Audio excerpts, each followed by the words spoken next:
Merci, je l'ai dit, je représente, et j'ai cette chance, la rédaction du Dauphiné Libéré. En général, les journalistes, ça pose des questions. Ben oui. Et c'est très facile pour nous de poser des questions, n'est-ce pas Christophe? Parce qu'on prend une question bien générique, bien générale.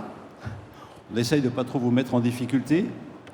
En général, on respecte quelques règles. On commence par les dames, donc cette question s'adresse à vous, Julie.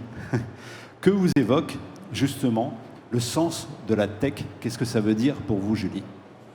Merci Georges de cette question. Alors cette question, c'est un jeu de mots finalement, hein. Le sens de la tech, ça peut... Où va la tech? Quelle est sa feuille de route? Et puis, au fond, le sens de la tech, c'est une sorte de figure de style, parce que la tech, c'est la technologie, c'est un outil, c'est un enabler, hein, elle nous permet de faire des choses. Donc en fait, ce n'est pas le sens de la technologie, mais c'est le sens de la société qu'on veut porter.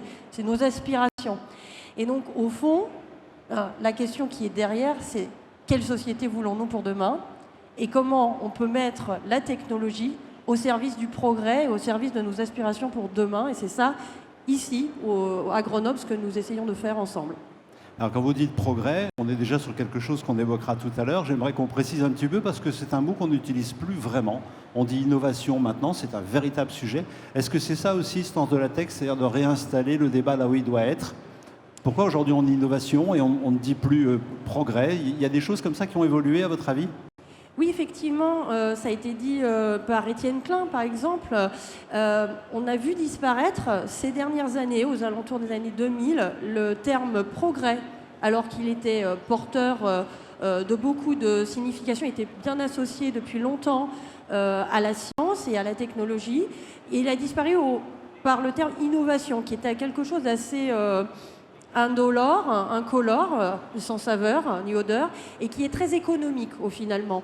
Donc on a perdu le lien entre la morale ou les valeurs qu'on a envie de mettre dans notre société et le lien économique. Et on voit aujourd'hui, dans les questions, d'ailleurs, quand on nous dit mais quel est le sens de la tech? Où va la tech? Et puis les interrogations légitimes de parfois des mésusages de la tech, par exemple notamment avec le numérique, qu'on a besoin de remettre dans la tech le sens et la morale.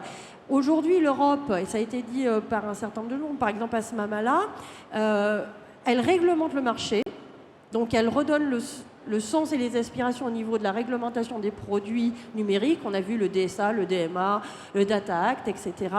Parce qu'elle s'est désemparée de la tech, alors qu'au fond, si vous remettez les valeurs dans les spécifications que vous attendez de cette technologie, et nous, par exemple, le numérique, nous le voulons sobre, éthique et éco-responsable, c'est-à-dire conforme aux valeurs européennes.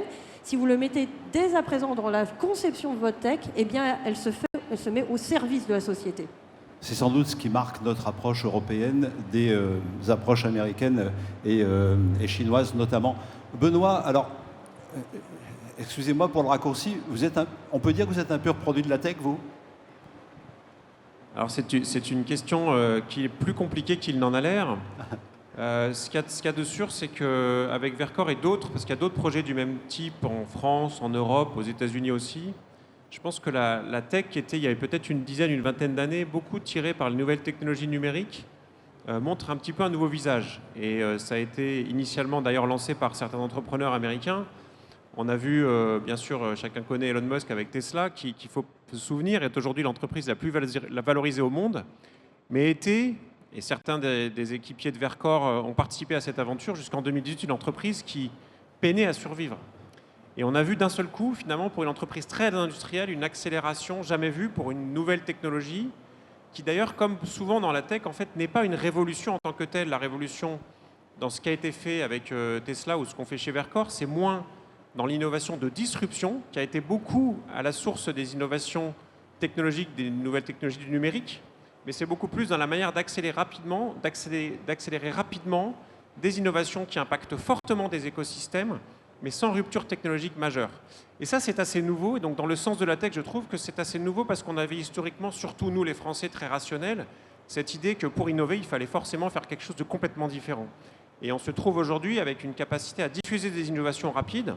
Un autre exemple bien connu, c'est qu'on a aujourd'hui dans certaines filières du spatial finalement des innovations d'usage qui ne sont pas des innovations technologiques et qui changent complètement la manière d'envisager le futur et qui bousculent des industries auparavant. Et donc je trouve que dans ce sens-là, oui, nous sommes un produit de la tech, mais en même temps, non, pas du tout, parce que nous sommes en train de devenir une entreprise industrielle, tout ce qu'il y a plus industriel. Et c'est d'ailleurs un paradoxe, c'est que nous avons construit au départ une aventure comme celle de Verkor sur effectivement certaines disruptions, mais aujourd'hui, pour devenir un véritable succès industriel, il nous faut être d'abord et avant tout une entreprise industrielle avec ce que ça peut avoir de beaucoup moins rigolo. Vous avez connu ça autour de Grenoble avec également ce que le CEA a pu faire démarrer dans certaines innovations technologiques. On le voit avec ST Micro, avec Soitec, où finalement ça part d'un labo et ça doit ensuite faire cette étape.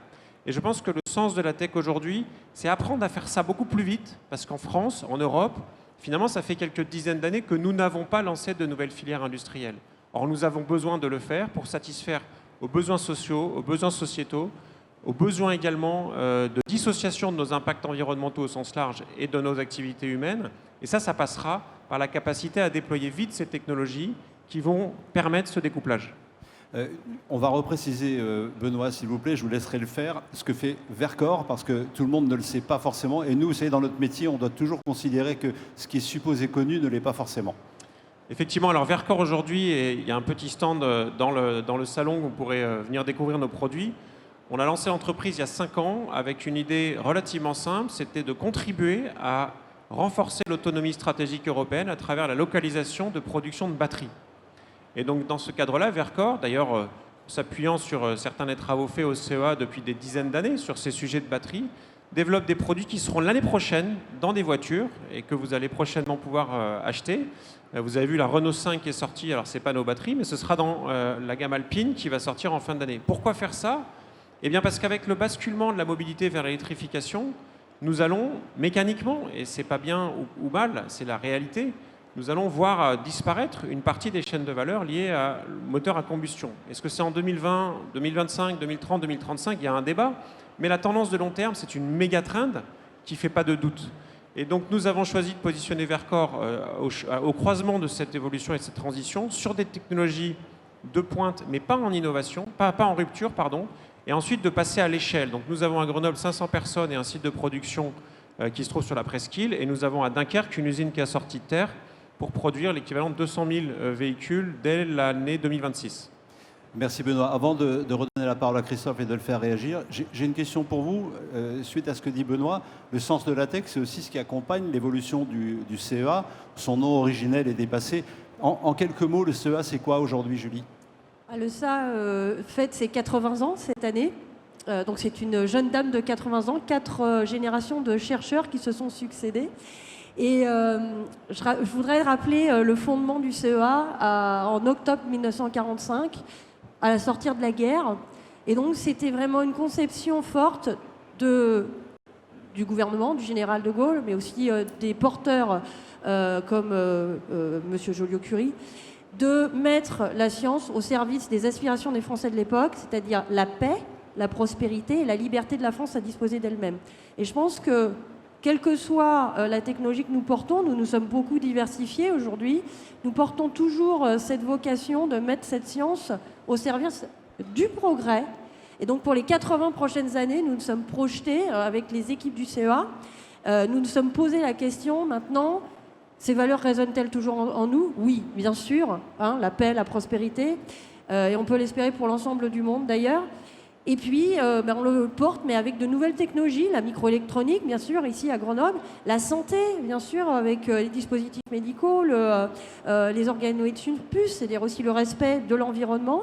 Je pense que ce qui est rentré en nous aujourd'hui, c'est aussi la conscience des limites planétaires. Et donc que la prospérité que nous voulons porter, elle doit être durable et elle doit être harmonieuse vis-à-vis de notre planète. C'est ça le sens de la tech. C'est ça, Christophe, qu'on peut retenir de ce sens de la tech. On voit, Benoît et Julie l'expliquent. En fait, la tech, elle vit à côté de nous au quotidien. Et c'est ça son vrai sens. C'est de faire en sorte que nous puissions vivre mieux ou peut-être différemment. En tout cas, ça devrait l'être. Mais je pense que personne n'est naïf. C'est une question pour moi essentielle de nos sociétés et de nos démocraties actuellement. J'ai envie de prendre 2 exemples pour montrer que cette tech elle peut être à la fois extrêmement vertueuse ou au contraire extrêmement dangereuses. Rappelons-nous le web et les concepteurs du web qui, effectivement, à la création du web, ont dit mais c'est un outil formidable qui va apporter l'information et la démocratie à tous. Et c'était ça le projet initial. Je me rappelle, à Viva Technologies, en 2017, il y avait Mark Zuckerberg qui nous expliquait que, en fait, sa technologie, Facebook, allait révolutionner le monde, mais allait apporter justement cette information pour tous, cette démocratie.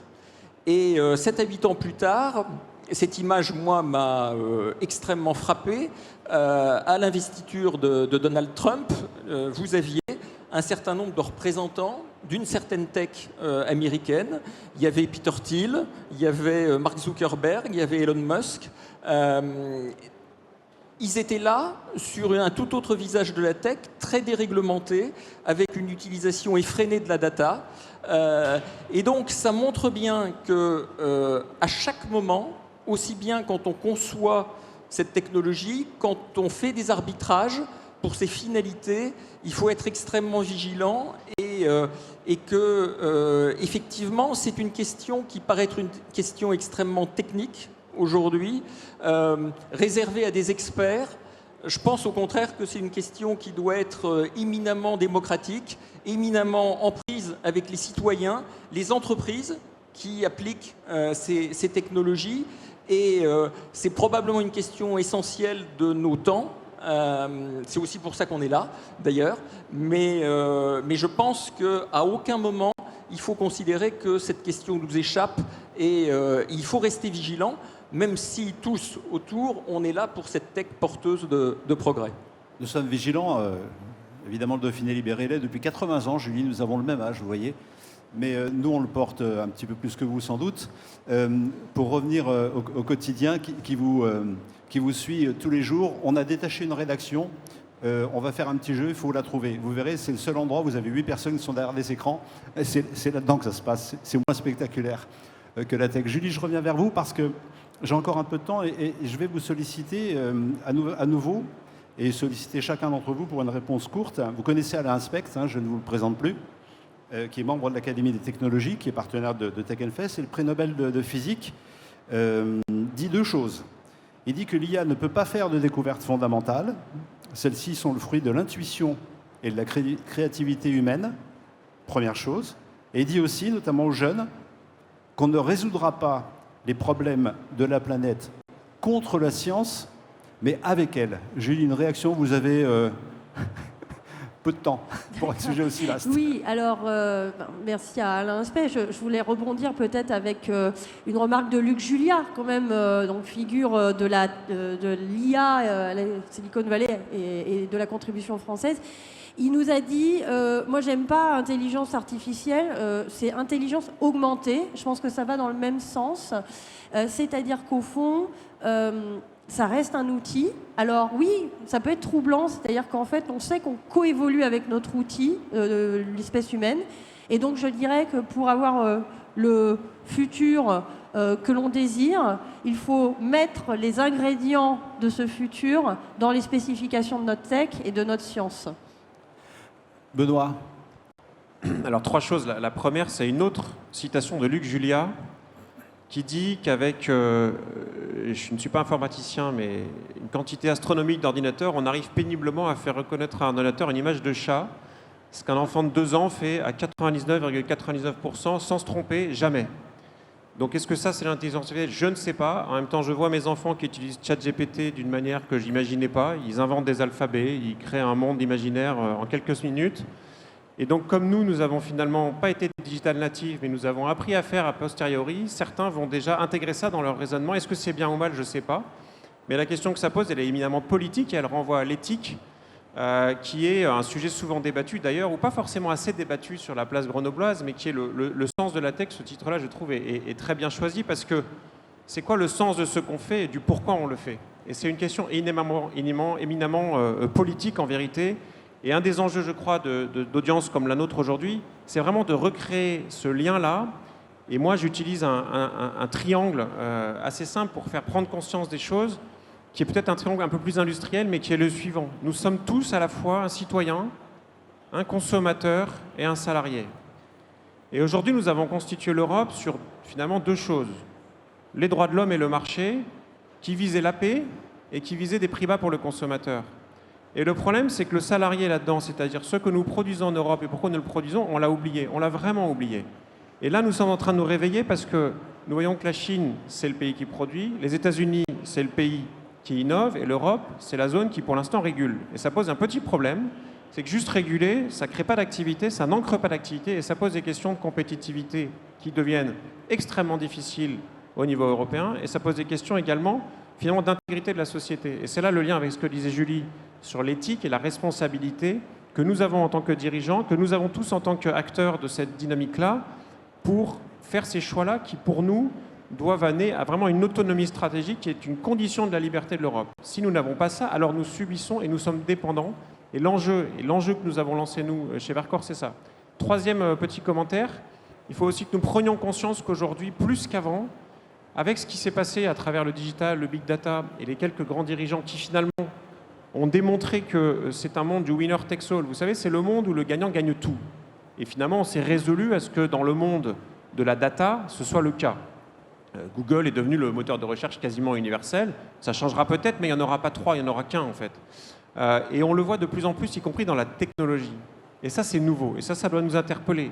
Quelle est la capacité de société à être démocratique si, sur un certain nombre de filières industrielles qui sont sous-jacentes à notre fourniture en énergie ou en alimentation, nous sommes dépendants de quelques énormes acteurs. Et souvenons-nous qu'aux États-Unis, ils ont su démanteler des compagnies pétrolières au début du siècle dernier. Et nous sommes dans ce moment-là. Et c'est pour ça que c'est un moment éminemment politique et démocratique qui doit aussi nous interroger. Christophe, vous qui avez fondé Vivatech il y a un certain temps, les choses ont évolué. Vous êtes d'accord avec l'analyse de Benoît? Les choses ont changé, elles vont changer? Oui, absolument. Je pense que les choses sont en train de changer. On est peut-être à un moment de bascule, justement. C'est pour ça que cette question est aussi importante. Et ça fait des siècles que le sens de la société est drivé par le progrès, effectivement. Je ne reviendrai pas sur le siècle des Lumières, etc. Et moi aussi, comme le disait Julie, j'ai été frappé par l'article d'Étienne Klein où on ne parle plus de progrès, on parle d'innovation, mais en changeant de vocabulaire, on se donne la possibilité justement de ne pas contribuer au progrès par l'innovation. Et ça, je pense que d'un point de vue syntaxique, c'est un vrai problème. Et donc, il faut revenir à cette notion de progrès. Et effectivement, il y a un outil. Les choses se passent beaucoup aux États-Unis, il faut quand même se le dire. Et il y avait un outil que les États-Unis ont merveilleusement bien su avoir jusqu'à maintenant et qui ont empêché beaucoup de problèmes, c'est le contrôle de la concurrence. Ça a été le pays où on démantelait effectivement des trop grands groupes parce qu'ils nuisaient à la démocratie. Il serait urgent de revenir à ces fondamentaux aussi au niveau des États-Unis parce qu'effectivement, ce monde est un monde mondialisé. On a la Chine, on a l'Europe et on a grosso modo les États-Unis. La problématique et ce qu'on voit arriver aujourd'hui d'outils aussi puissants posent en eux-mêmes un problème effectivement démocratique. Une dernière réaction, Benoît? Une réaction positive.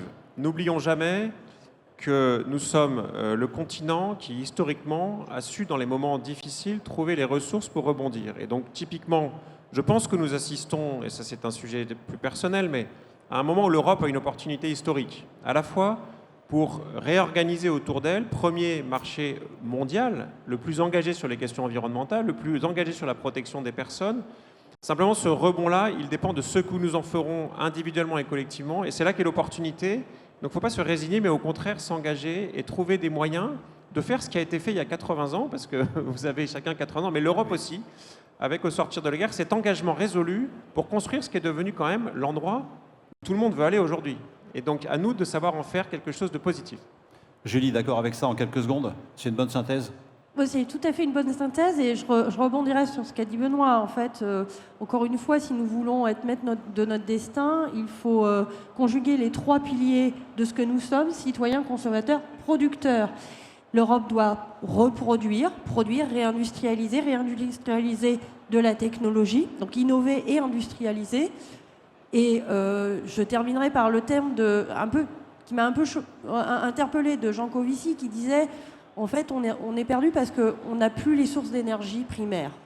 Je pense que par la circularité, par les innovations que porte par exemple Benoît, et la question finalement de pouvoir continuer à créer de l'énergie propre, et c'est aussi un des grands enjeux du CEA, hein, le E c'est énergie, eh bien nous continuerons à définir l'Europe que nous voulons.